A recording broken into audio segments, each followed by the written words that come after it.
请按钮。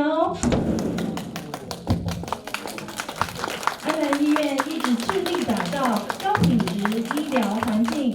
安南医院 TAVI 经导管主动脉瓣置入术3个月内存活率100%的成果发表，特别邀请台南市副市长赵清惠、卫生局副局长黄文正等贵宾一同见证。赵副市长表示，安南医院在年初时有开心手术1000例的记者会，现在年底又发表了 TAVI 这项新手术的成果。安南医院各式的医疗发展可嘉惠所有的市民朋友。年初的时候来的时候，我们大概是有很多新的这些手术的部分，有1000例的这个开心手术的这个病例哈，我们有一个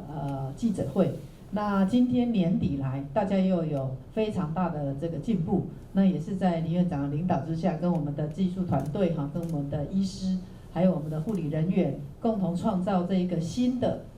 更令人期待，而且是救人无数的这个新的这个手术的一个革命啦。那刚刚师也有特别提到，这个是3个月内的这个手术完之后的100%的存活，那也是我们少数在台湾的区域医院里面可以去执行这样子先端技术的这个手术。对以前平常讲，我们当外科医师就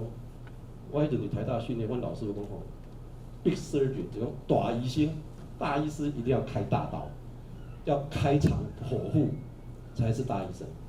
那现在后来呢，就开始有所谓内视镜变小。现在发现可以从这个比较远端就可以开心脏所以内外科先不混啦。有些内科医师做的事情，外科医师开始做，外科医师的这种，但我们医院不一样，我们内外科一起来，跟麻醉科一起来。那刚才这个这个心脏的这个4D 这个是会开刀当中非常重要，他们从食道进去观察那个心跳的情形，所以我们对师傅承诺，除了说重置成本，其实都很高，以外是越来越低。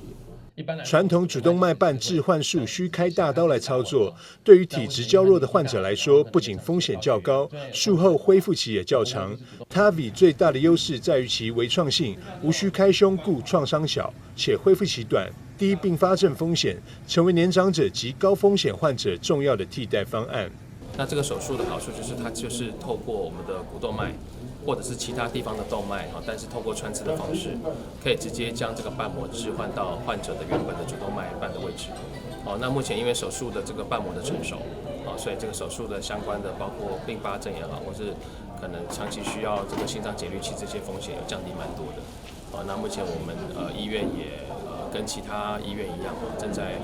努力的发展这样的一个治疗。那安南医院过去这1年大概截至目前为止完成了5例手术，那大概3个月到半年的死亡率是0了那病患的复原都相当良好。那预计今年大概会完成10例这样的手术。